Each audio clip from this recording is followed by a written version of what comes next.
Magandang araw. Ako po si Mark Lester Liraga at ito po ang aking daily devotions ngayong March 22. Being a parent is a holy calling. Ellie, na tinalakay po ni Pastor Russell Ocampo sa 365 Daily Devotions. Ang Bible verse po ng araw ay galing sa 1 Samuel chapter 2, verse 17.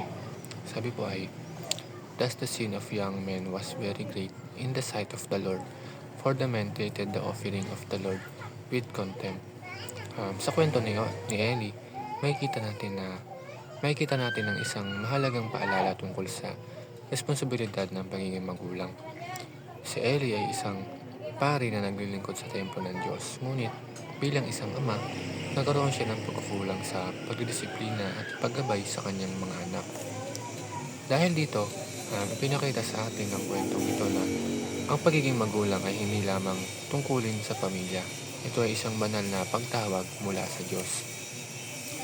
At diyan unang papasok ang ating first teaching. Parenting is a holy calling. Ang pagiging magulang ay hindi aksidente at hindi lamang bahagi ng normal na buhay. Ito ay isang calling na ibinibigay ng Diyos. Ang mga anak ay hindi lang responsibilidad kundi ka- ang mga anak ay hindi lang responsibilidad kundi kaloob ng Panginoon. Ipinagkatiwala niya ang kanilang buhay sa mga magulang upang sila ay gabayan, turuan at palakihin ayon sa kanyang kalooban. Kaya pagiging magulang ay hindi lang tungkol sa pagbibigay ng pangangailangan kundi sa paghubog ng puso at pananampalataya ng anak. Pangalawa, parenting is a daily act of service to God. Hindi lang tuwing Sunday o kapag may family devotion nagiging spiritual ang parenting. Araw-araw itong ginagawa sa paraan ng pagkasalita, pagdisiplina, pag-unawa, at pagmamahal. Sa bawat sakripisyo ng magulang, sa bawat paggabay at pagtitiis, iyon ay isang uri ng paglilingkod sa Diyos.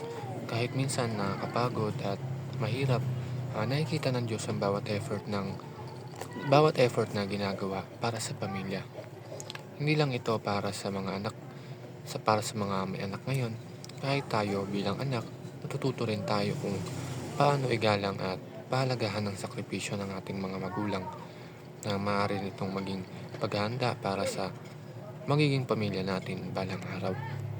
Ang last, parenting aims to develop a godly culture.